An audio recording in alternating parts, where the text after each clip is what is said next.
Friends, welcome back to my channel. Today we are going to learn about living things.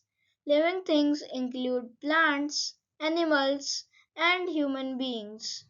They are different from living things because they can grow, breathe, and need to food to live. In our daily life, we see many things around us. Some things are living and some are non-living. Living things show special characteristics that non-living things have not have. In this lesson we understand different types of living organisms. Friends, please like, subscribe to my channel to get more knowledgeable full videos. Please like and subscribe. So, we are learning about non-living things and living things. All the forms on earth can be classified into living and non-living things. Living organisms show certain features that make them different from living things. There are two main kinds of living things, plants and animals, including human beings. Based on how living things obtain food, they are divided into two groups, autotrophs and heterotrophs. Autotrophs make their own food like green plants.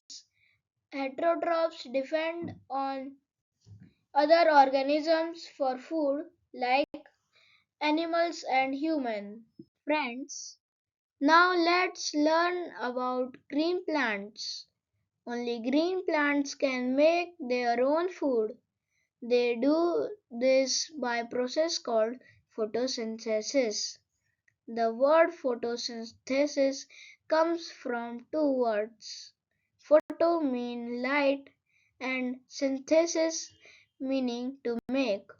Photosynthesis is the process of making food using sunlight, air, water, nutrients, and chlorophyll. Leaves are green because they contain chlorophyll. Chlorophyll is a green pigment found in a part of cell called chloroplast. It helps the plant absorb sunlight for photosynthesis. Plants also need carbon dioxide from the air.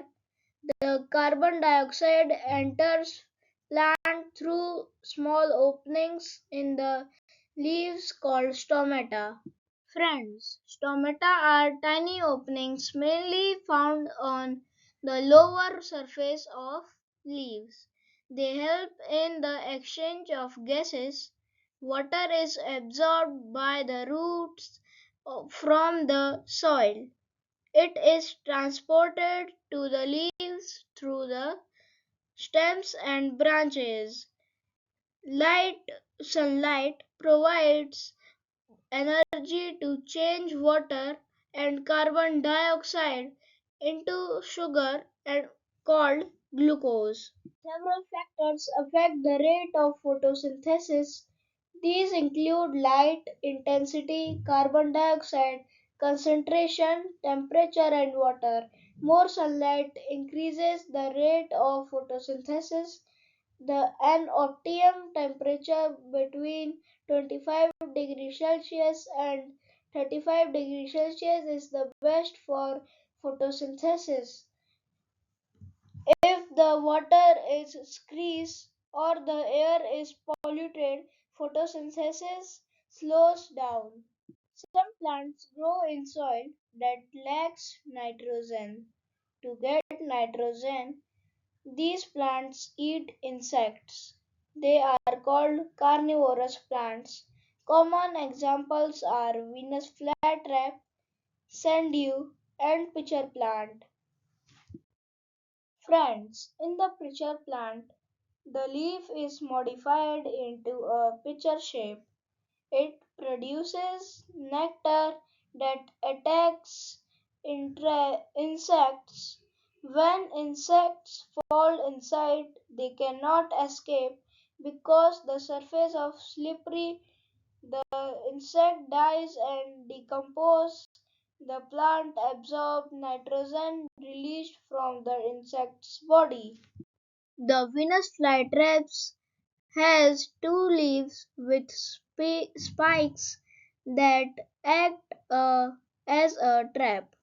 When an insect touches the trigger hairs that the leaves close quickly. The insect gets trapped inside the leaves and the plant then digests the insect to get nutrients. There is a one plant, sundew plants, produce sticky, shiny droplets on their tentacles.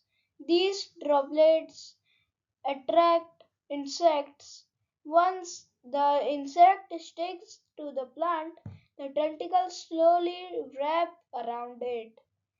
The insect is then digested.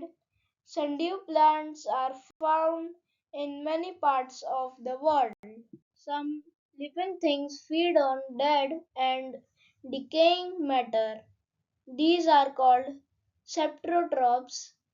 They do not have chlorophyll, so they cannot make their own food. Examples include fungi such as molds and mushrooms. Parasitic plants depend on other plants for food, water, and nutrients. The plants from the which they take nutrients is called the host plant. Parasitic plants do not prepare their own food completely. For example of parasitic plants are mistletoe, rafflesia, and cuscuta. This brings us to the end of our lesson on living things. Thank you for listening carefully. If you have any questions, feel free to ask in comment box.